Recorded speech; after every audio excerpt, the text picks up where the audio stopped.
Hello, everyone. Welcome to episode 4. Hope you liked the song at the beginning there.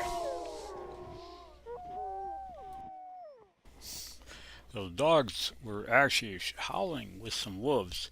You can't see them. You can't see the wolves, but they're right over the hill, and they're howling just ahead of the team a little ways. And the dogs were singing back to them. There were 22 dogs here, and there was only two wolves sitting there howling away. Um, I don't think those wolves wanted to mess with these guys, but they sure sung pretty good together, kind of like a chorus. Our previous episode, we talked about kind of raising puppies, let them live a carefree life, and not doing any work until they're at least 2 years old, minimum. But this brings me to a story. I want to try to decipher, at least explain the difference between a running dog, pulling dog, to where one really pulls to their full potential. There's a big difference. I have a friend who won 3 or 4 Iditarods, and he told me he put scales on each dog to find out how much they're pulling. And even up the hills, they're only pulling 10 or 12 pounds per dog, which is incredible. I mean, that's hardly anything. But this is for racing. And since we are racing, we want these dogs to pull 100% of their potential strength. And of course, without hurting themselves. But that's up to us. The dogs don't know when they're in danger of being exhausted, hurt, fatigued. They don't know. They just keep pulling. And what happens if we go over that line where they actually are feeling the pain, they basically go into a different gear. They go into survival mode. It's their instinct. They will back off, and that becomes the norm. So let's say we run our dogs too long one day or too fast. A lot of times what happens. Um, the next day, this dog, let's say he's a human, he says, boy, I'm not going to do that again. I'm just going to pull half as hard. That way I can enjoy the day and not get tired. Well, this is what a racing team does. But they have to do this because a racing team has to get across the finish line in 10 days on a 1,000-mile race. You have to push those dogs.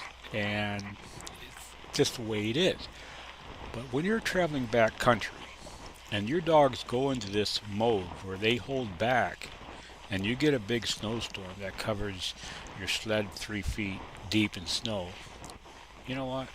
You're stuck because those dogs are not going to work past that instinctive preservation barrier, that self-preservation borderline they have made for themselves. This is the real danger with backcountry travel.